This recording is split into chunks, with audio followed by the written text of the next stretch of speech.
High বন্ধুরা, আপনারা তো অনেকেই দেখেছেন আলু চাষ হচ্ছে গ্রামে।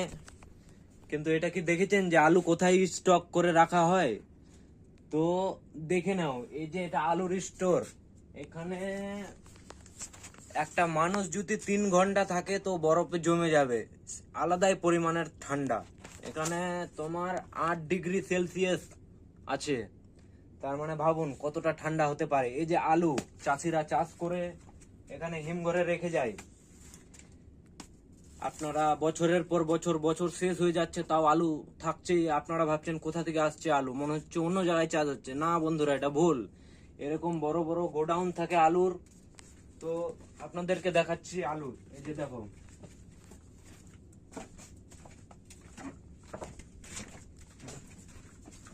এখানে আলু, এখানে পিলার নাম্বার দেখো।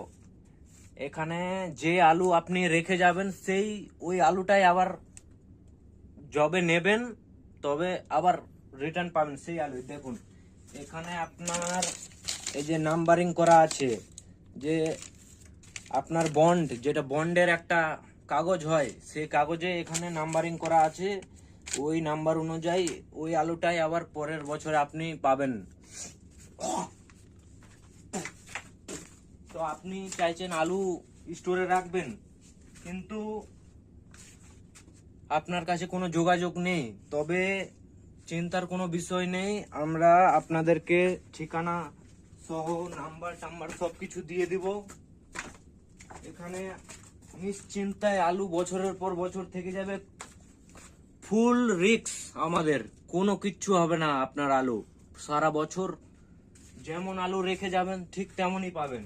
তো আসুন, আলু ছাড়াও আমাদের কাছে আরো কি কি এখানে জিনিস আমরা স্টক করি আসুন। যেমন আলু আছে, এই যে দেখুন, এগুলা কি বলতে পারবেন? দেখাও। এই যে এগুলো হচ্ছে ডিম, দেখাও, এগুলো হচ্ছে ডিম। এখানে আলু ছাড়াও ডিম, আপেল, কলা, বেদানা, ফ্রুট, যা যাবতীয় আছে কাঁচা মাল সম্পূর্ণ আমাদের এখানে স্টক করা হয়। তো এটা আমরা আছি সর্বোচ্চ নিচ্চ, মানে সব থেকে নিচের ফ্লোরে। এরকম ঠিক 5 তলা আছে উপরে আরো। তো কিসের মাধ্যমে ঠান্ডা হয় আলুগুলা, ওগুলো আপনাদেরকে দেখাচ্ছি। চলো বন্ধুরা উপরে।